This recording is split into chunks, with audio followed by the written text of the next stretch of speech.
पंढरपूरच्या दीक्षाभूमीवर बाबासाहेबांच्या क्रांतीचा खून माझ्या शरीरामध्ये आहे. मी आणि आमचे लोक मोठे मोठे अधिकारी होऊन राहिले म्हणून याच्या पोटात फुकून राहिलं. एक शेंडीवाला ब्राह्मण भगवान बुद्धाच्या मूर्तीला चोला पहिरून पूजा पाठ करतो. बाबासाहेबांच्या 22 प्रतिज्ञाचं काय आहे की बुद्ध गया मुक्तीसाठी एक खूप मोठा लढा लढायचा आहे. भगवान बुद्धाच्या काळामध्येही असंख्य भिक्खू संघ होता. तुम्हाला माहित आहे भिक्खू संघावर कसे अत्याचार झाले, भिक्खू संघाचे खुलेआम कत्तले झाली. हा इतिहास आमच्या समोर आहे. पण एवढा काही जो इतिहास आहे बुद्ध धर्माचा, अथांग बुद्ध धर्म हा बुद्धीचा महासागर आहे. अथांग जो बुद्धाचा धर्म बुद्धीचा महासागर आहे. तो बोधिसत्व परमपूजनीय डॉक्टर बाबासाहेब आंबेडकरजीने 14 ऑक्टोबर 1956 ला नागपूरच्या दीक्षाभूमीवर सांगितलं की हा माझा समाज जो भला कसा होता, भला भटका झालेला होता, तितर बितर झालेला होता, समाजाला जातीमध्ये बाटल्या गेलेलं होतं. म्हणून बाबासाहेब आंबेडकर करतात एक पूजा पाठ करणारा पंडित वर्ग सोडून संपूर्ण जो शूद्र समाज आहे तो बुद्धच होता असं मी दाव्यानं सांगतो. बाबासाहेब आंबेडकरजी म्हणतात. अनेक ठिकाणी बुद्ध धर्माचं ब्राह्मणीकरण करण्यात आलेलं आहे. अनेक ठिकाणी भगवान बुद्धाच्या मूर्तीला देवी देवता म्हणून पूजा करतात. हे मी प्रत्यक्ष पाहिलेलं आहे.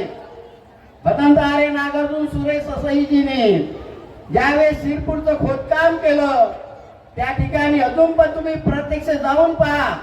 एक शेंडीवाला ब्राह्मण भगवान बुद्धाच्या मूर्तीला चोला पहिरून पूजा पाठ करतो. बाजूला जे भगवान बुद्धाची काय आहे स्तूप आहे त्याला शंकराचं लिंग पिंड म्हणतो. हे किती खोटी बाब आहे, किती खोटरे लोक आहेत. एवढा आम्ही डोळ्यानं पाहून सुद्धा खोटे बोलतात. याच्यासारखा ब्राह्मण समाज खोटा बोलणारा जगामध्ये कुठेच नाही. हा इतिहास आहे. प्रत्यक्ष आम्ही पाहिलेला आहे, डोळ्यानं पाहिलेलं आहे. आणि तिथे काय केलेलं आहे, फ्लोरिंग केलेलं आहे. आणि त्या भगवान बुद्धाच्या मूर्त्या ज्या भग्न अवस्थेमध्ये आहे त्याला काय केलेलं आहे, दाबून ठेवलेलं आहे. शिल्लक आहे त्या बुद्ध विहारावर त्या काळात मी लिहिलेली 10,000 वर्ष पूर्वी. ते शिरपूर एक काय होतं, राजा प्रेषिताची राजधानी व्यापारी केंद्र होतं. भंतेजीचं खूप मोठं योगदान आहे. जपानहून भारतात आलेले काही बौद्ध भिक्षू काही लोक भंतेजीवर टीका टिप्पणी करतात. अरे मूर्खानो, इतिहास जाणा, इतिहास वाचा. बाबासाहेब आंबेडकर म्हणतात की जो इतिहास वाचन तो वाचन.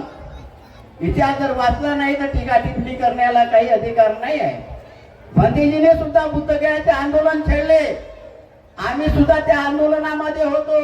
एक महिना आम्ही बुद्धगयाच्या आंदोलनामध्ये राहिलो. भंतेजीने कोणाला बुद्धगया मुक्तीसाठी भीक नाही मागलं, पैसा नाही मागला. स्वतःचे पैसे खर्च करून आंदोलन केलं. आणि त्यांच्या आंदोलनामध्ये आम्ही पुरा नागपूरचा भाग धम्म प्रचाराचं गाडीने फिरून धम्म प्रचार केला होता की बुद्धगया मुक्ती झाली पाहिजे. परंतु काय करणार आहे, एकदाचा चोर जर आपल्या घरात घुसला ना तो चोर निघणं कठीण बाब असते. म्हणून त्याला कायद्याच्या धारेवर घेऊन काढणं अनिवार्य असते. त्याकरता या भारतीय संपूर्ण जनतेचा, ज्यांना आम्ही बौद्ध म्हणतो, त्यांनी आपला अधिकार आहे की बुद्धगया मुक्तीसाठी एक खूप मोठा लढा लढायचा आहे. आणि भंतेजीचा सुद्धा त्या लढ्यामध्ये सहभाग आहे. भंतेजी सुद्धा म्हणतात की बुद्धगया मुक्ती झाली पाहिजे. परंतु हे सत्य आहे. बाबासाहेब आंबेडकरजींनी सांगितलं की मी या नागपूरच्या नागरिकमध्ये जे बुद्ध धर्माची दीक्षा देत आहे तो इतिहास आहे. अनेक मोठे मोठे शहर होते परंतु बाबासाहेब आंबेडकरांनी एकाही शहराचं नाव नाही चुनलं, पण नागपूरच्या दीक्षाभूमीचं नाव चुनलं. कारण हे नागवंशाची भूमी आहे. आणि त्या नागपूरच्या शहरामध्ये मध्यभागून नाग नदी वाहत आहे. ज्याला अंबाजी तलावामध्ये तिला काय केलेलं आहे, बंद केलेलं आहे. तुम्ही जर बर्डीचा झाशी राणीचा पुतळा पाहाल त्याच्या बाजूला एक सुपर माल बनवला आहे. तिथे 2 आज नाग्या साधूंच्या समाधी आहे. 8-9 समाध्या होत्या मी न पाहिल्या प्रत्यक्ष, परंतु त्या नष्ट केल्या. म्हणजे कोण्या नाही कोण्या पद्धतीनं बुद्धाची विचारधारा नष्ट करण्याचा प्रयत्न चालू आहे. कारण मी सांगतो तुम्हाला, यांना फक्त याच्या पोटामध्ये या ठिकाणी खुपत आहे. यांना भारतामध्ये बुद्ध धर्म नको आहे. कारण लुटेरा सत्याच्या मार्गाने चालत नाही आणि बुद्ध धर्मामध्ये सच्चाई आहे, बुद्ध धर्मामध्ये सत्यता आहे. बोधिसत्व डॉक्टर बाबासाहेब आंबेडकरांनी आपल्याला तो बुद्ध धर्म दिलेला आहे. तो कशासाठी दिलेला आहे की तुमच्यामध्ये नई चेतना, नई विचारधारा जागृत झालेली पाहिजे. आणि जर समाजामध्ये जर बुद्ध धर्म नाही तर काय होते, आपली मानसिक गुलामी नाही होत. बाबासाहेब आंबेडकर म्हणतात संविधानाच्या माध्यमातून तुम्हाला अधिकार दिले तो कायदा आहे, परंतु ज्यांना धम्म नसतो तो मानसिक गुलामीत असतो. आणि म्हणून इतर धर्मी लोकांचं बाबासाहेबांनी उदाहरण दिलं की ज्यांना धर्म आहे ते लोक पहा कसे स्वतंत्र जीवन जगतात. आणि म्हणून बाबासाहेब आंबेडकरांनी बुद्ध धर्म दिल्यामुळे आज तुम्ही सन्मानाने जीवन जगत आहे. अनेक असे ऋण बाबासाहेब आंबेडकरांचे तुमच्या नव्हे तर ह्या भारत देशावर आहे संविधानाच्या कायद्याच्या माध्यमातून. पण जो बैमान मानत नसेल त्याच्याविषयी तर आपण काहीच नाही करू शकत रे बाबा. कारण का तो आईले आई नाही म्हणत, स्वतःच्या माय भीक मागतात गायले माय, आणि मग बैलाले बाप नाही म्हणाल का? बैल मा बाप, बाप मा बैल, आणि गाय माय तर बैल तर पाहिजे की नाही? जोडीशिवाय काही होते का हो?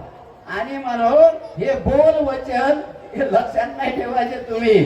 कारण बाबासाहेब आंबेडकरांनी असा एक बुद्धाचा मानवतावादी धर्म दिला आहे की त्या धम्माच्या जर मार्गाने वागा नक्की कल्याण होईल. पण समाजामध्ये काही काही ठिकाणी इतुकी निर्माण झालेला आहे. काही काही स्त्रियांमध्ये सुद्धा त्या धम्माच्या बुद्ध धम्माचा मार्ग अलग असतो. इकडे बुद्धम शरणम गच्छामी आणि तिकडे भलतिकडे वळतात, भलतिकडे वळतात. मी उदाहरण सांगतो, मी डोंगरगडच्या पग्यागिरी पहाडीवर राहतो. या चंद्रपूर जिल्ह्यातले बहुत साऱ्या बाया येतात. मा बोंबलेश्वरीच्या दर्शनाले. कोणाच्या दर्शनाले?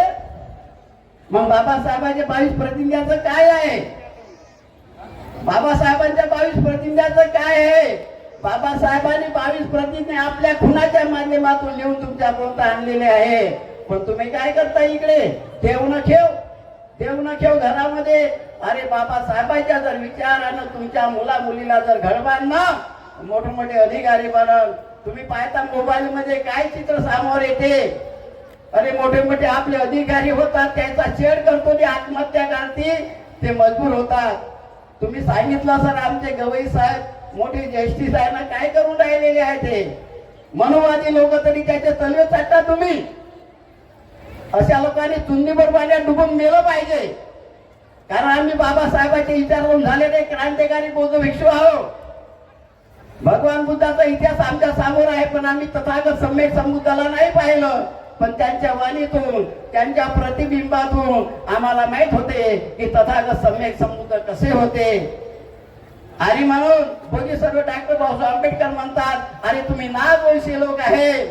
तुम्ही पहा, अनेक पुरावे देतो मी की यांनी नागवंशी लोकांची कशी कत्तले केली, कशी हत्या केली. त्याचं उदाहरण आहे होळीचं. होळीमध्ये अनेक नागवंशी साधूंना मारले गेलं.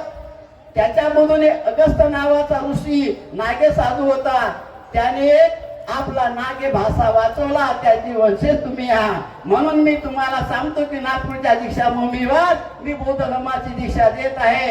इथून तुम्ही जा. मनसर नागार्जुन टेकडी आहे, नागार्जुन मध्ये नागार्जुनची समाधी आहे, त्याने लिप पोती केलेला आहे, पण त्याची केस लढून राहिलेले आहे. हे समोर उदाहरण आहे.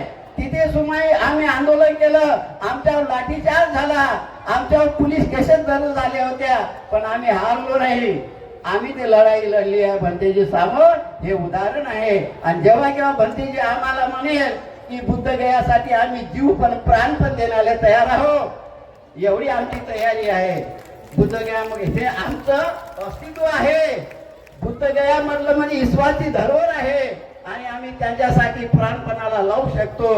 कारण बाबासाहेब आंबेडकरांनी आम्हाला असा बुद्ध धर्म दिलेला आहे, त्याच्यामध्ये मानवता आहे, शांती आहे, मैत्री आहे, करुणा आहे. म्हणून आम्ही शांतीच्या मार्गाने अवलंब करीत आहोत. एखाद्या दिवस जर आमची क्रांतीची ज्वाला पेटली की नाही, तुम्ही इजू शकणार नाही. किती ताकद आहे हो तुमच्यामध्ये, किती शक्ती आहे तुमच्यामध्ये.